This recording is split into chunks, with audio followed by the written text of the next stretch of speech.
Thank you so much, Andrea. Thank you so much, Eddie and Jenny, for showing us this online space that we have for exchange and the possibilities that we can bring there.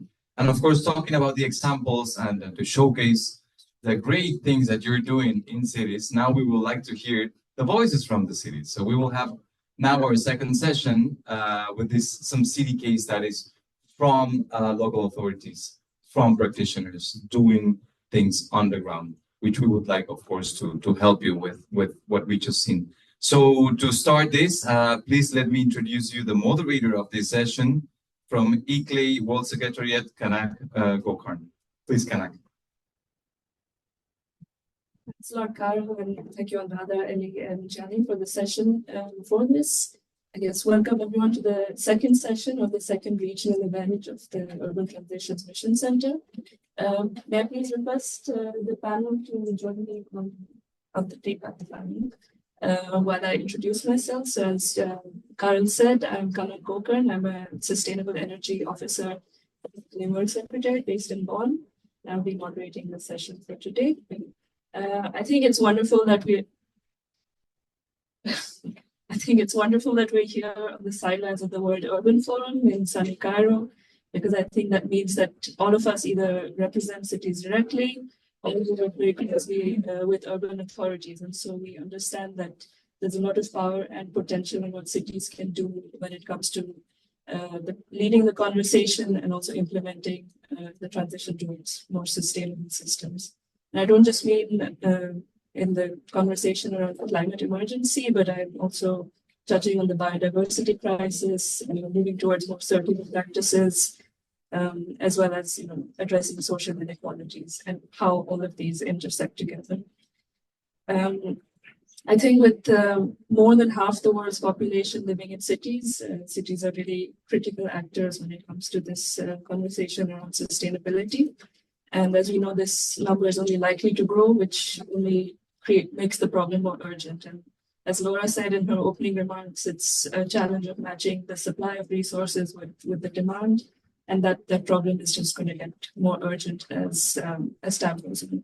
But there is a lot we can do today, and hopefully we're able to learn more about that from our esteemed speakers. I think what is very interesting about cities, having lived in very big cities my whole life and working with them directly now, is that they have a lot of power and influence on the daily life of citizens. And so not only does that put them on the front lines of this conversation, but it also allows them to tailor approaches that work for their communities directly, while also keeping in mind the bigger picture, the national and international needs. So as we're gathered here under the umbrella of urban transitions, I think it's also fitting that we hear from some pioneering cities across Africa who will be able to share. Would you mind so the online people can hear? Okay. Yeah. So yeah, it's my pleasure to be moderating this session. And I think it will be great to hear the concrete ways in which these cities are working on these challenges. And I'm sure many of us here are also curious to learn. So please allow me to introduce our speakers. Two of them are, of course, with us here today, and we have one of them joining online. We have, first we have Mayor Trevino Forbes from Walvis Bay in Namibia, who's here with us. And he has been Walvis Bay's mayor since 2020. And currently he is also a member of the regional mayors for the Government of Mayors in Sub-Saharan Africa, which represents all signatories from the Southern African region. Joining him, we have Mr. Fernand, YAPI, an expert on finance and NDCs from the Government of Cocody, Abidjan, Côte d'Ivoire. He acts as the focal point for the UTM, the COMSA project, CDP, as well as my. And last but not least, we have joining us on the big screen, Mumuni Tijani, who is the head of the Physical Planning Department for the Accra Central Municipal Assembly in Accra, in Ghana. He is an experienced urban planner with a background in human settlement planning, development management, and natural resources. So please join me in welcoming our panel. And perhaps we can kickstart the discussion with Mayor Forbes. Could you please share with us what sustainable development looks like in Walvis Bay, and what would you say is the priority sector for you to sustainable development? Thank you. Thank you so much, and thank you for having me. I think it's a, I'm very delighted to sit next to a finance expert because that's where all the routes lead to the financing. When I was at the airport yesterday, I spoke to a lady and she said, you must have very high qualifications to be able to advocate for climate change. I said, no, not at all. But I have the connections to really tap into this knowledge that others have. And I think that is the important part of platforms such as this, COMSA, ICLEI, and all of those organizations. It exposes you to those that have the expertise in the relevant fields that you can tap into and learn a lot from that. Recently, we had the AGM of the Namibian Mayors Forum, of which I was the president, and I brought somebody from COMSA and ICLEI to come and discuss the importance of being part of such organizations. Because when good things happen to you, you should share it with others also. I think that is my belief. And Laura said that with great power comes great responsibility. And I like that part. Because you changed it up, you said with great responsibility, there should come great power. And in a lot of cases in local authorities, that power is not really there because our local authorities, especially in the southern context, is not really decentralized. So you still rely so much on government and government permission, government funding. Even if you do get a donation, a grant, you still need ministerial approval. And I like the fact that some of these grant fundings is aimed and targeted directly to the grassroots, to the local authorities. And that's the beauty. But we have a challenge, and it was also mentioned by one of the speakers, that is the implementation. Because of the policies and procedures that run local authorities, implementation is a problem. And I've seen that with a recent project I'm doing with the city of Szarbonak in Poland, that it's also EU funding that we received to do a project, but because of our cumbersome nature in procurement, for example, that becomes a challenge. However, once you understand the challenge, you know how to work around the challenge and make things happen. I always say challenge is a responsibility to do better or opportunity to do better. And that's what I believe in Walvis Bay.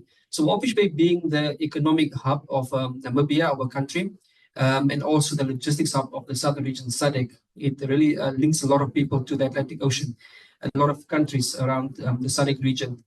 We have a lot of challenges, being like all of the other cities around the African continent, and that is the rural urban migration. And this perception that, and I think it's also our fault because our slogan says Walvis Bay, the oasis of opportunity. And that perception that there's always opportunity in the urban context, I think that is has become a myth.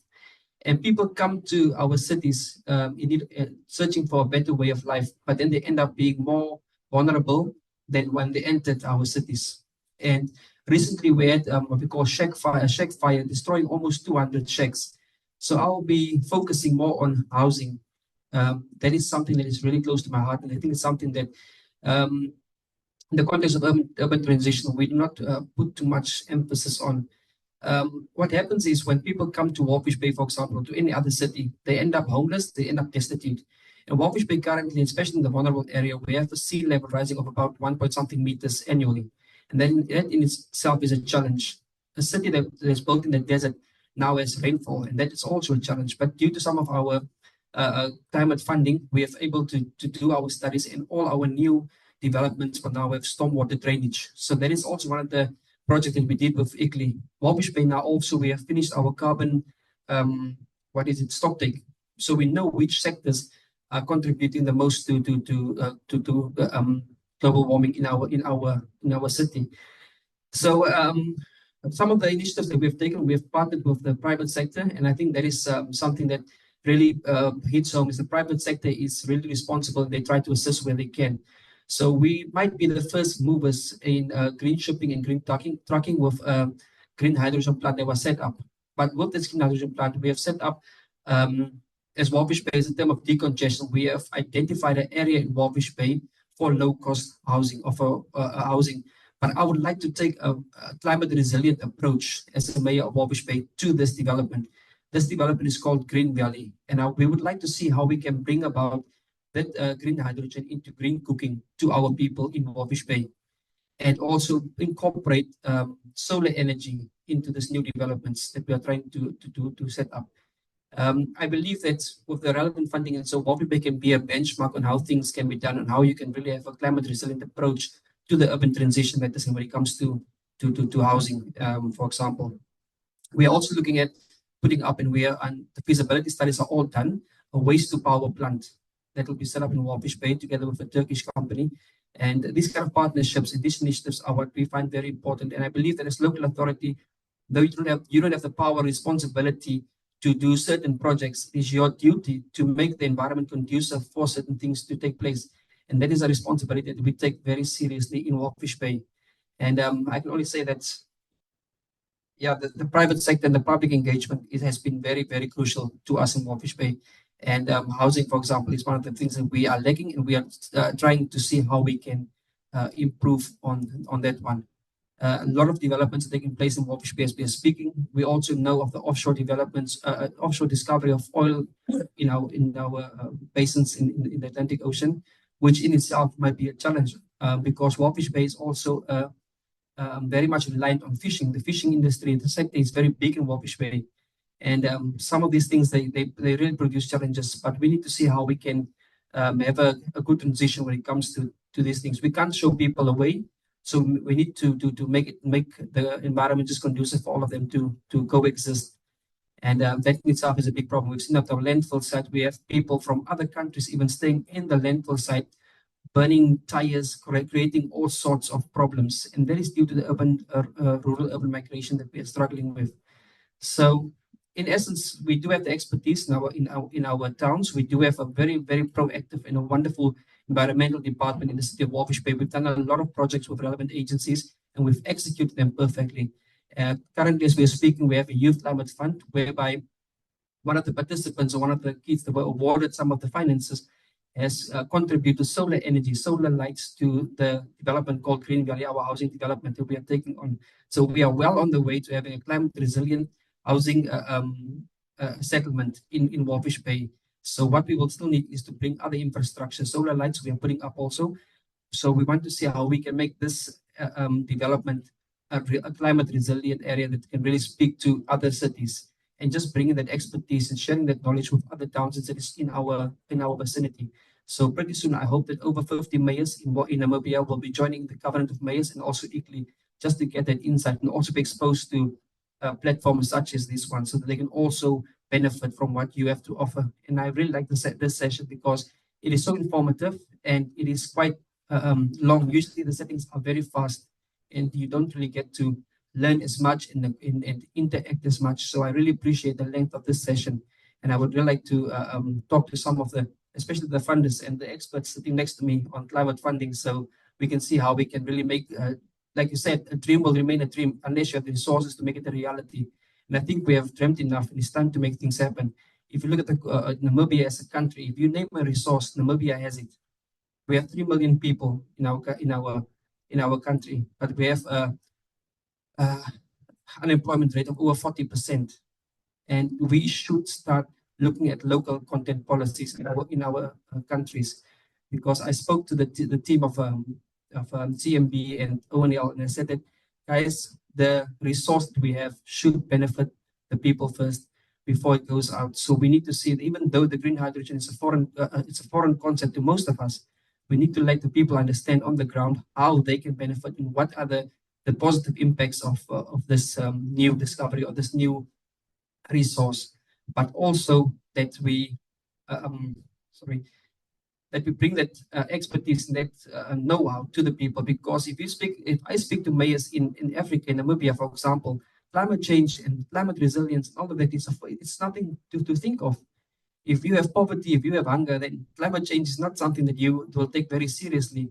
But if you understand how it works and how it affects you negatively, and also by being part of platforms like this positively also, then I think that they will come on board, and then we can see remarkable change in the urban centers, in Africa especially.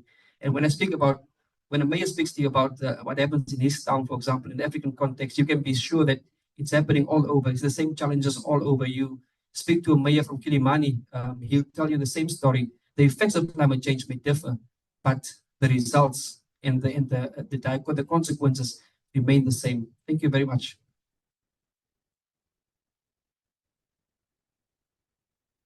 Thanks a lot, Mayor Forbes, for embodying the spirit of exchange that you're talking about and for being with us here today.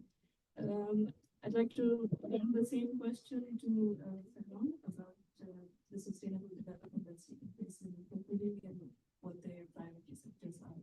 I believe there's some slides that you have to share with us. Perhaps. Good morning, everybody. I'm very happy to be here for this session. I would like to apologize because I would like to speak in French.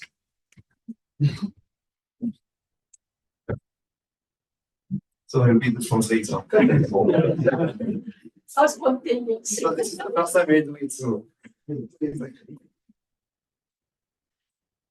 Donc, je souhaiterais parler de comment une communauté vulnérable a gardé une haute identité culturelle face à l'urbanisation. So I'd like to talk about how community kept its own identity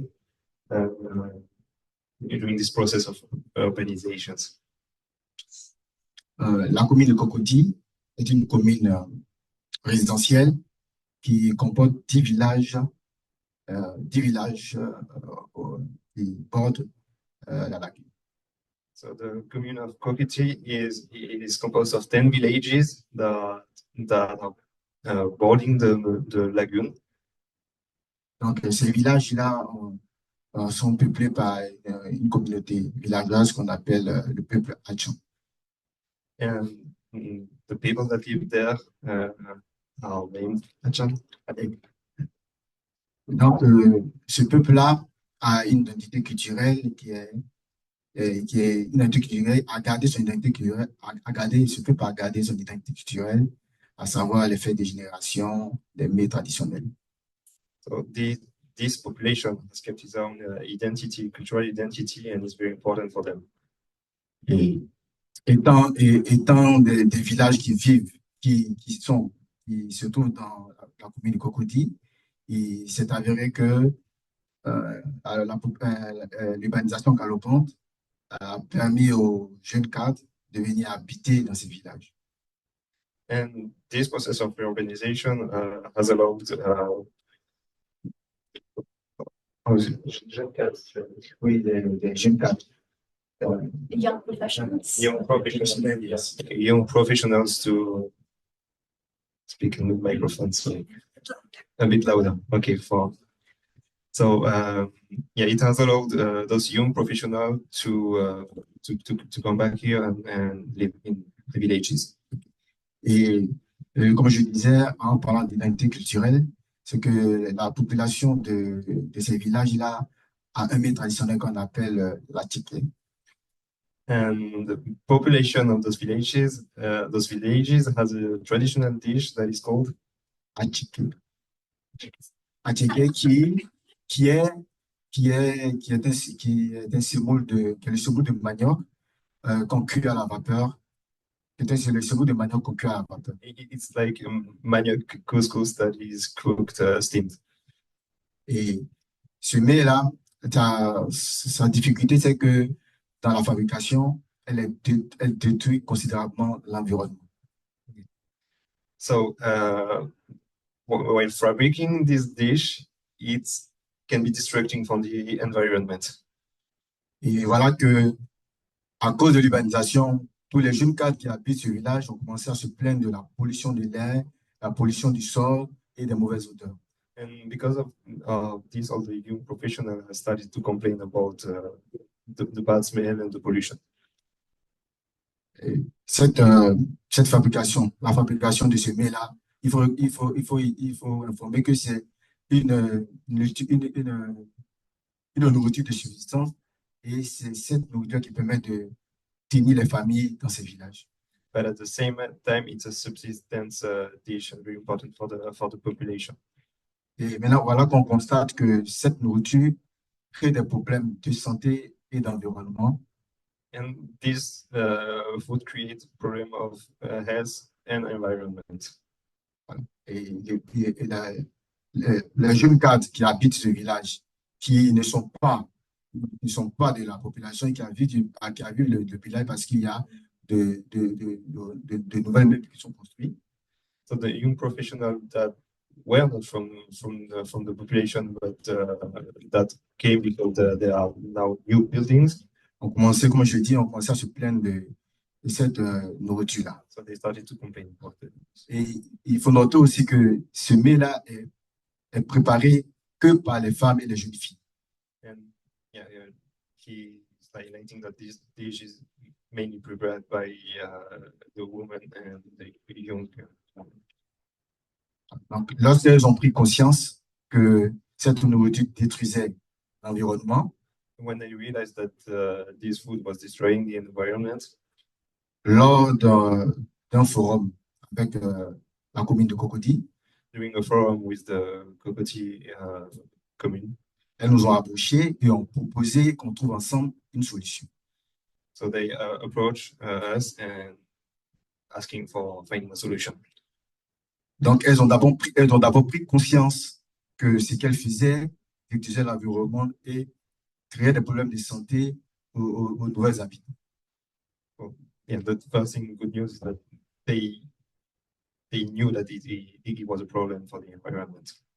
Donc, l'idée de solution est venue de ces femmes. Ce sont elles qui ont proposé l'idée de vouloir trouver des solutions à ce problème.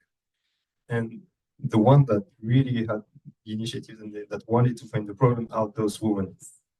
Donc, elles ont commencé à être conscientes du problème de l'environnement et ont décidé ensemble, avec la commune de Cocody et nous, de trouver une solution pour que ces autres-là, ces gens qui viennent d'ailleurs, puissent vivre avec elles. So they were conscious about that and they wanted to find solution together with the population and us, so that the young professionals that came to live here stay. Je souhaiterais qu'on revienne sur le slide précédent. Can we come back on the precedent slide, please? Precedent.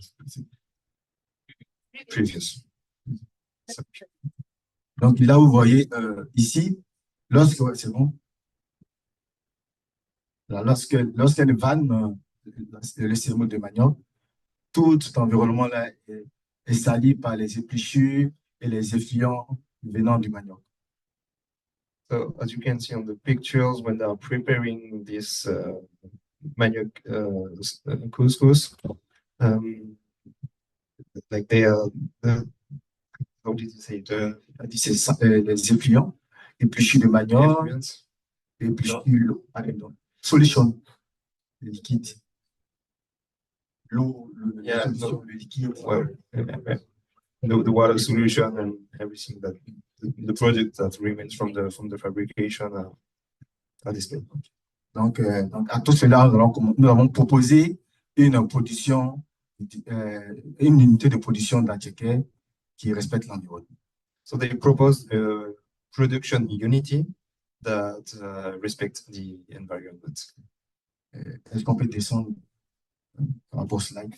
Next, can we go on the next slide, please? Thanks. OK, next slide. Next again. OK, donc, déjà, il faut savoir que ce mets-là est fait à la main. La préparation de l'Attiqué est faite à la main. Important to remind that it's handmade. Donc, il a été difficile pour femmes d'accepter le fait que, dorénavant, c'est avec des machines qu'on allait préparer. So it was very difficult for the woman to accept that now it's going to be made by machines. Parce que chez nous, lorsque vous appréciez des autres, c'est à la main que vous préparez. Yeah, because for them, they will appreciate when it's handmade, because it's very significant. Donc, pour l'amour des étrangers et pour le respect de l'environnement et pour la santé, elles ont décidé d'accepter le projet d'unité de fabrication d'Attiqué. But because of all the other factors, they accepted the fabrication. Pour l'amour du prochain. For the love of others. Donc, l'unité de fabrication de la Tchéquée récupère le manioc du début de la production jusqu'à la fin, récupère les épluchures, les effluents et les transforme en biogaz. Okay, so this unity of production keep all the side products from the fabrication to make biogas. Du coup, vous ne trouvez plus d'épluchures ni d'effluents qui salissent l'environnement immédiat. So now there are no side products that damage the environment. Donc, le projet a réduit aussi l'utilisation des bonbons de gaz et des bois de chauffe. And thanks to that, it has reduced the utilization of gas system and wood for heating. Et, donc, après l'utilisation des unités de fabrication, les problèmes de santé et la pollution de l'air, et même que de l'environnement et de l'eau, ont carrément disparu. And so they solved the problem thanks to that. Aujourd'hui, la population villageoise et les nouveaux habitants, qui sont les jeunes cadres qui vivent avec elle, vivent en bonne entente. And today, that's a nice end of the story. Today, the young professional, the women that were producing this traditional dish, they all live together in harmony. Il y a même on a même eu à célébrer des mariages entre les filles du village et les jeunes cadres. And they even have celebrated weddings between women of the village and the young professionals. Thank you. Merci Fernand and merci Tijani for the practical and application example. Please a bit louder in the way. Thank you. But yeah, I think we also want to thank you again. We can head to Mumuni, who's joining us online. Mumuni, can you hear us?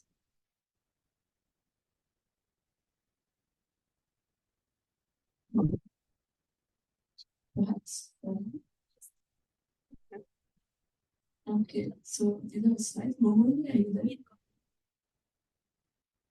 Yeah, hello. Yes, hi. Hi. Good morning. Morning. Thank you for joining us. So we've just heard from two of our panelists. Perhaps we could now turn to you to talk a bit about Accra's sustainable development and what your priorities are in that space. So, Okay. Thank you. Thank you very much for having me. And sorry I couldn't join you in person in Egypt. But I hope at the end of the day, the online presentation or participation will be pretty fruitful. Thank you very much for having me. Let me quickly take you through Ghana's urban transition process. As you can rightly see on the screen, I'll first of all walk you through the presentation outline. Please, can you go to the next slide?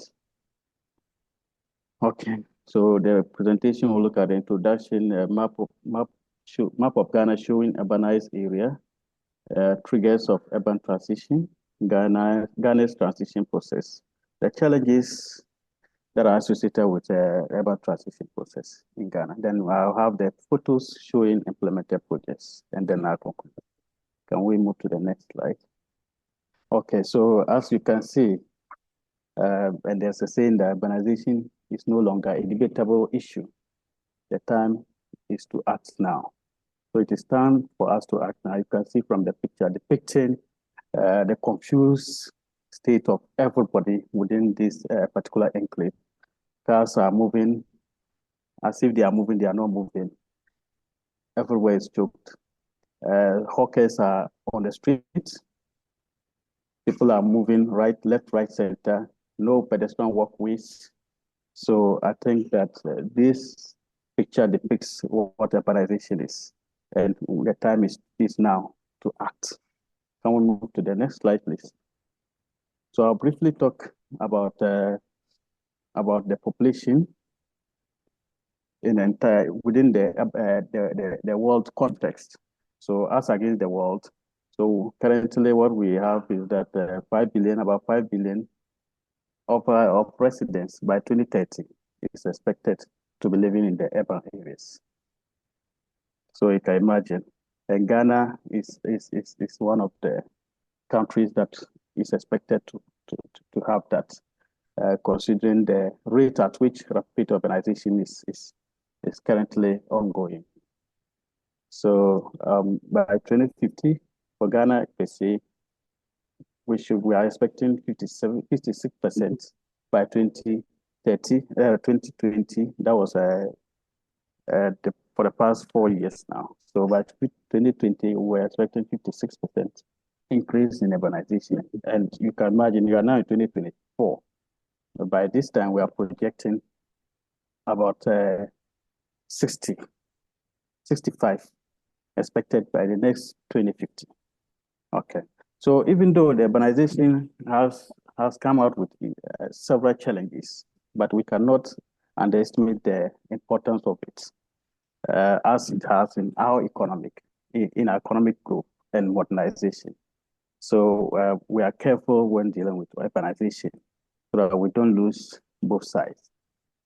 So as a result of that, government has come up with a number of policies put in place to deal with this issue of urbanization so that we can have a sustainable growth as a country. Can we move to the next slide, please? Okay, so this map is basically showing the urbanized areas. For now, we have about 10 regions that are elaborated on this map or indicated on this map, showing that those are the areas where urbanization is currently going on. And the deep where we have the red, those areas are the most urbanized areas, and they are just two, Kumasi and Accra. Accra happens to be the capital city of Ghana, and then Kumasi happens to be the capital city, the capital of Ashanti region. So these two regions basically are the most urbanized areas that we have in Ghana. Can we move to the next slide, please? Okay, so I'll walk you through the figures of urban transitions. As you are all aware, rural-urban migration is one of it, which we cannot rule out. This is where people move from rural areas to urban in search for greener pastures. Natural urban population.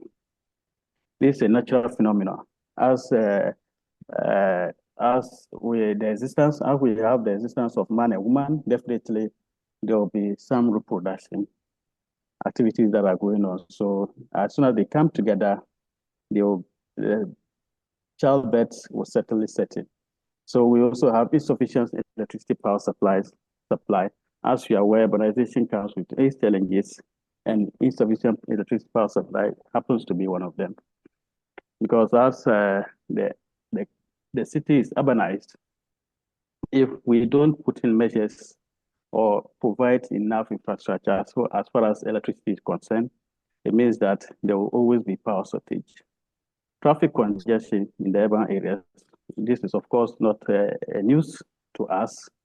As you can see from the initial picture that I introduced, you can see how congested that area is. It will take you several hours before you can get to your destination. Environmental pollution is also not left out. There is high solid waste and increased greenhouse emissions. So as the cars are stacked in terms of traffic congestion, emissions are coming out from the fumes from the exhaust of the cars that are parked or that are stuck in traffic, and thereby causing greenhouse emissions. As for you are aware, it will be difficult for the surrounding areas to properly manage the developments within those areas. A lot of people are trying their possible best to search for places that they can easily have access to housing infrastructure. Then we have environmental degradation. This also brought us to the fact that our forest covers are always being pulled down. Trees are cut down every now and then, just simply because of residential developments, because they will prefer cutting down those trees and putting up a housing facility just to provide some kind of security for them. Can we move to the next step, slide, please? Okay. So let me also take you through the Ghana's urban transition process. And on this slide, I have been able to put it into several sectors where I'll be speaking to each of them. We have the first one is environment. We have the environment, and with that one, we are looking at urban planning. How do we integrate in urban planning, or how do we make urban planning functional or play a key role in their transition process? And this brought us to the issue of the fact that when places are or areas are undergoing development, and spatial plans are not being prepared, or revision of schemes the schemes that are available, if they are not being revised to take care of the future needs or the current changing trend, then it means that we'll be losing it from the inception. So preparation of spatial plans are very key to guide and direct the growth of every area that we have within the country.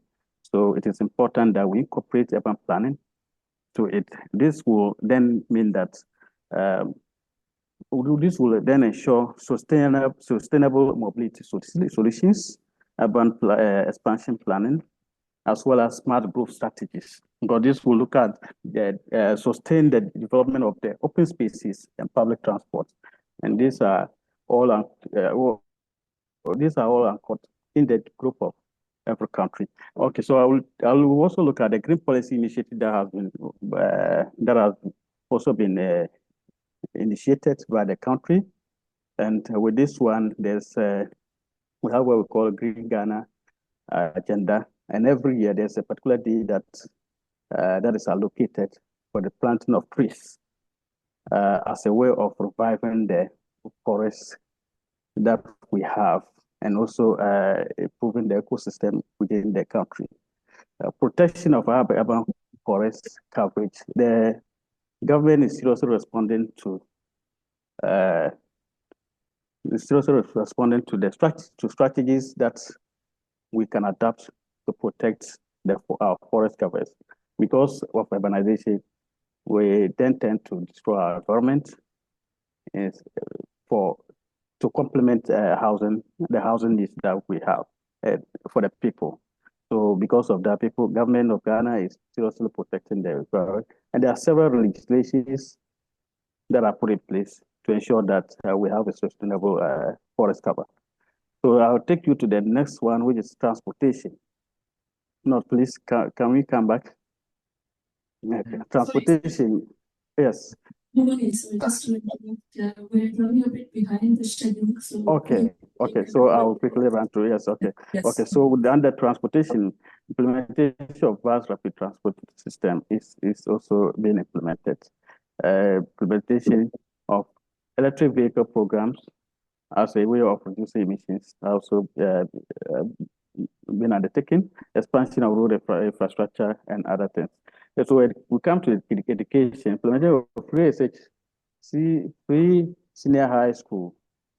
This is a policy that the government is currently implementing and is doing very well. As a result of that, a lot of the young people that usually will move from rural areas to urban areas in search for greener pastures, most of them are, statistics shows that most of them were within the school-going age. So as a result of this, since they are not able to have access to funds, they are not able to go back to school. So with this initiative, they are able to have access to education now. And then we have the school feeding. Most of them, of course, they don't have. So this school feeding program has come to assist the parents to send their boys to school so that they can have access to education. And opening of sanitation also, of course, is also one of the key things that we engage in engineering sanitary landfills with gas capture. Can we move to the next slide, please? Next slide, please. Okay, so trade and industry. Okay, so that's challenges associated with the process. We are looking at land tenure system in Ghana. You know, Ghana is entirely not owned in terms of our land tenure system. Ghana is not owned by government. It's owned by the customary and the traditional rulers. So sometimes access to land becomes an issue because when there's an intervention that government seeks to do, it means that we need to get the attention of the traditional rulers to release those lands for those development. It's also expensive to implement. As you can see, railway development, construction of interchange, and it involves a lot of money to carry out. And then lastly, inadequate funds. Can we move to the next slide, please? Okay, so I'll just show you some pictures to illustrate what I just explained. So the picture you see here is preparation of planet spatial plans, where the planners are put together to come out with a plan that can ensure sustainable growth within the country. Can we move to the next slide? Okay, so these are a few interchanges that have been put up to ensure smooth mobility within the country. Can we move to the next slide? Okay, so these are done in other areas also, not only in Accra. And then this is a railway development also that is currently being implemented, and it's about time. It's almost time for operation. Yes. Can we move to the next slide? Okay, so this recently the twins were bought and they are currently in Ghana now. Can we move to the next slide? Okay, so these are industry. In terms of the industrial revolution, these are some factories that have been put up, and also have the assembling plant that has been put up in Ghana. Can we move to the next slide? Okay, so in conclusion, Ghana's urban transition highlights the challenges of rapid development, requiring effective planning, sustainable infrastructure investments, and inclusive policies. With this, I think I come to the conclusion of my presentation. Thank you very much for your attention. Thank you.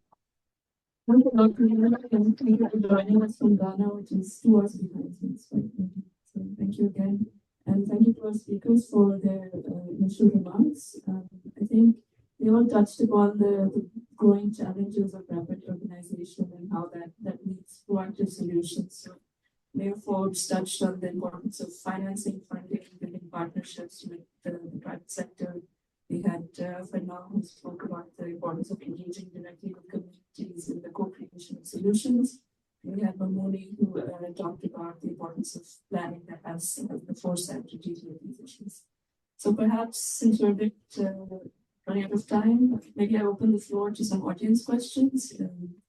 I have a few questions of my own that the audience is itching to answer. So I see Laura has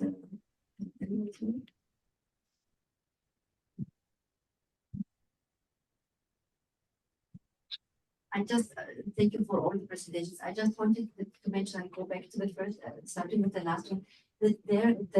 When the slide with the transition process was shown, it's one sees if you focus on the people and of their well-being, you have them healthy when you have sanitation in the health system, you have the mobile when you have invested in transport, when you invest in it in the education, you have them educated and looking to the future, that you have generations that can hold all this and be sustainable. So it was really, really nice to see. And if you have the environment, of course, you have the environment, the health environments. So if you focus on the people and on their needs, and all the strategies around, you can do it wrong, right? So you can make right, and when you co-create the solutions, that they take it over and that they are satisfied and that they hold on everything and they see that it's for their needs. It's also what we see, and that we have to act now and try it out and strengthen our network. I think it was a really, really nice show that all of these solutions need to be combined for the success in the future. So thank you very much to all of you. Yes, I had two related questions for Mayor Forbes and for Monsieur YAPI.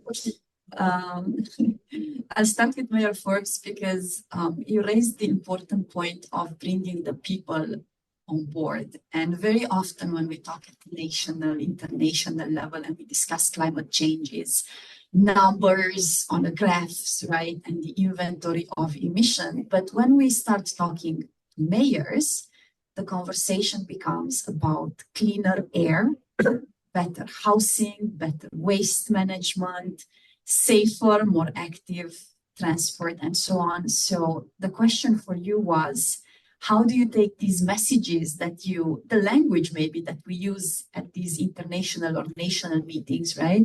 And how do you transpose that message when you're talking to the people in your cities? How are the conversations different while keeping in mind the same objectives? And for Monsieur YAPI, je vais passer en français parce que j'ai regardé votre présentation et je pensais plus ça change, plus reste la même chose. Donc, en effet, c'était un mélange entre le vieux et le nouveau qui avance les choses. On a vu un exemple très concret qui touche à l'âme de la ville, la nourriture, c'est la famille, la communauté. Mais est-ce que cet exemple a déjà servi pour influencer d'autres façons de faire les choses dans la ville? Est-ce que c'était juste un premier pas pour montrer aux gens que voilà ce qu'on peut faire quand on mélange la tradition, peut-être un peu la modernité ou cette lutte pour le climat? So just to translate for the others, I was remarking that it's maybe an example of, things have to change to stay the same, right? So it's possible to have tradition mixed with this push for climate. And I was very curious if this first example, very inspiring in itself, has served to bring about other changes in the city, right? Not just in the food sector, maybe in other sectors. Thank you. Je pense que c'est une très belle question parce que à la suite de ce projet, les femmes ont été organisées à une association des femmes de 10 villages. Et ce projet sera implémenté dans les 9 autres villages. Et aujourd'hui, ces femmes-là sont organisées en groupement d'intérêt économique pour que le projet puisse servir d'exemple dans la gestion du quotidien du village. Et là même, il y a un groupe, on a créé ce qu'on appelle, lorsque j'envoyais les documents en Danda, aujourd'hui, il y a un projet qu'on appelle le projet d'aménagistes environnementaux. Ce sont des jeunes qui sont éloignés de l'emploi, des jeunes de village, ça n'a pas les écrits, qui sont actuellement formés pour devenir des aménagistes environnementaux et ils ont la charge des espaces verts de la commune de Cocody. Donc, à partir de cet exemple, il y a une conscientisation sur la notion du respect de l'environnement et le fait que même si la ville est en train de changer, nos propres identités, notre culture peuvent servir. La preuve, vous avez, on a mis en place un comité de sages qui intervient sous la Bapala pour les questions qui touchent le village avec ces nouveaux membres. Donc, il y a des solutions basées, et toutes les solutions sont basées sur la nature. Rien de grisonnant vient. On cherche des solutions qui ne vont pas polluer après. Donc, c'est un projet qui a appelé d'autres projets et qui permet d'être focus sur tout ce qui est capable de mettre ensemble au lieu de diviser. Voilà. Okay. Was a bit long, but I tried to remember. So, one of those 10 villages, the woman from one of those 10 villages has created an association, and also to promote the same initiative in the other 9.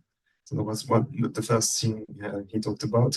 And then about a training they put in place for young people in the villages to become urban planners, and mainly in vegetation. Yeah, and develop the nature-based solution that is key. And he reminded that, yeah, we are always inspired by nature, and that this is always the right thing to act.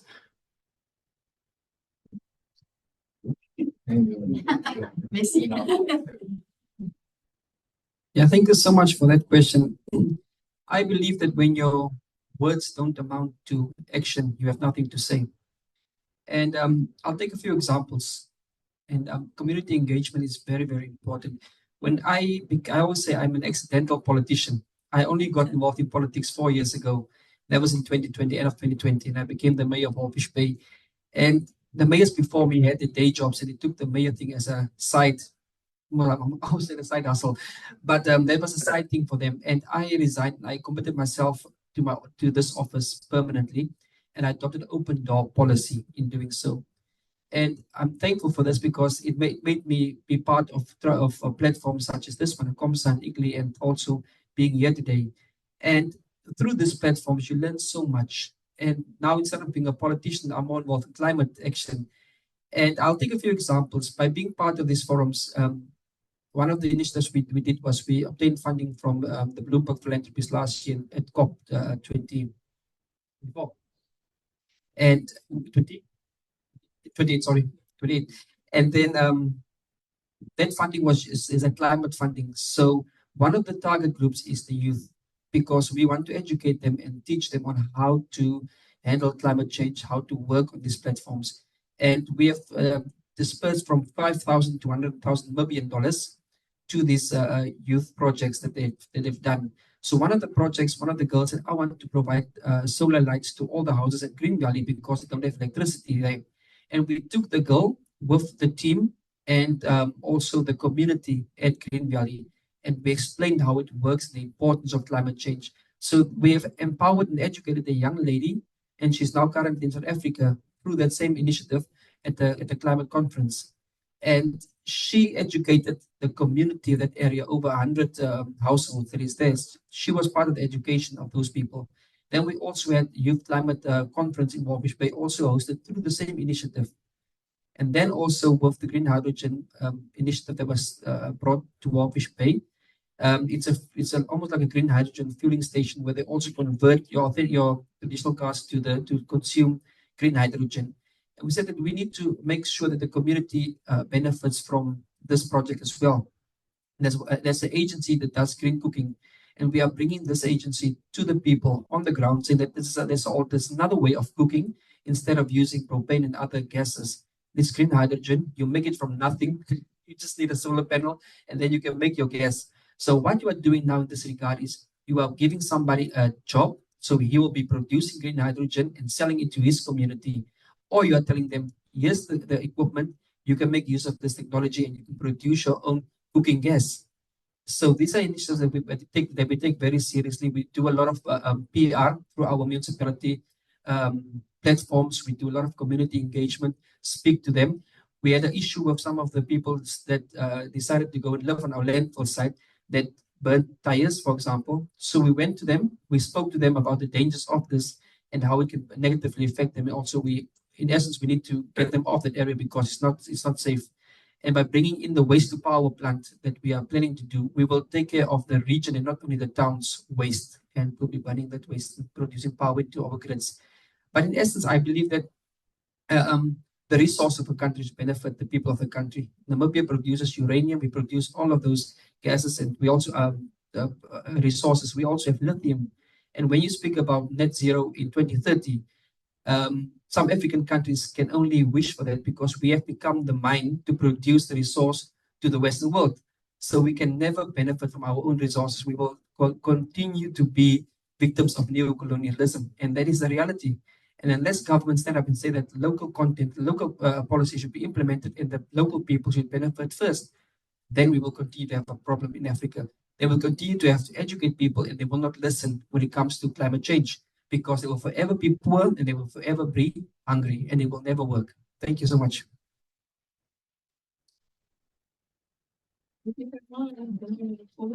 Perhaps I will use my position to pose one last question to Mumuni. perhaps on the similar line as community engagement. So perhaps Mumuni, could you speak a bit about how you engage your community in devising these mobility-related solutions?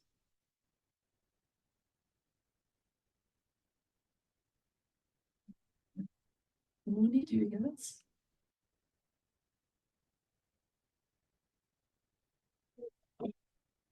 Okay. Okay, Mumuni, are you there? Hi, I'm here. I'm here. Sorry. I'm going to repeat my question. Okay. It was on the same lines as what Mayor Forbes talked about, which is the community engagement aspect. So perhaps you could speak about how you've been engaging the community in Accra's mobility plans. Oh, okay. Okay. Thank you very much.